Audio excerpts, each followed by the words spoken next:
Hundreds of utility crews are making their way around Louisville, working to restore power to those still in the dark after Wednesday's storms. Many of those crews come from other states. WDRB's Grace Haba shares how companies like LG&E can rely on other states when Kentucky experiences a crisis.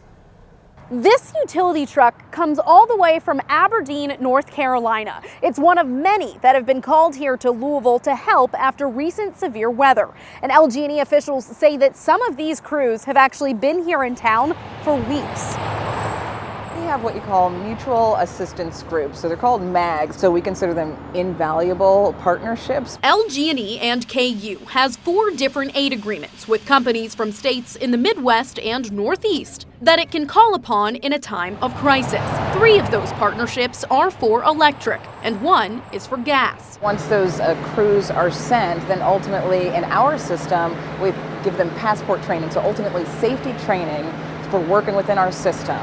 When crews are brought in from other states, LG&E is also responsible for providing things like housing, food, and additional equipment. And depending on the strength of the storm and how long crews need to stay to help, those expenses can quickly add up. Then we make sure that we're essentially keeping, all of those invoices and all of those costs that are associated with that particular storm. And our next base rate adjustment will go in and ultimately see if we can have a portion of those costs recovered. Right now, LG&E says repairs and restoration after a typical storm is estimated to cost about $4.6 million. But extreme storms can easily go beyond that. The winds in early March are estimated to have caused around $10.9 million in operations and management costs alone.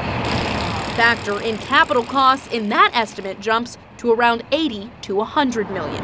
Officials say it's still too early to project exactly how much this week's storms will also end up costing. With photojournalist Darius Bowie, Grace Haba, WDRB News. LG&E ratepayers might be on the hook for some of the costs from the March windstorm. Kentucky regulators have approved a request from LG&E and its sister company, Kentucky Utilities, that would let them recover expenses from that March 3rd storm from customers' rates. LG&E estimates that it has spent at least $11 million on repairs and other costs. That's about twice as much as the utility budgets to restore service and make repairs during storms. There are costs associated with making repairs to make sure that customer service is back up and running as quickly and safely as possible, and so we have to account for those, and there is no utility insurance for large storms like that. Kentucky Public Service Commission ultimately would decide whether to let the utilities pass those costs on to ratepayers.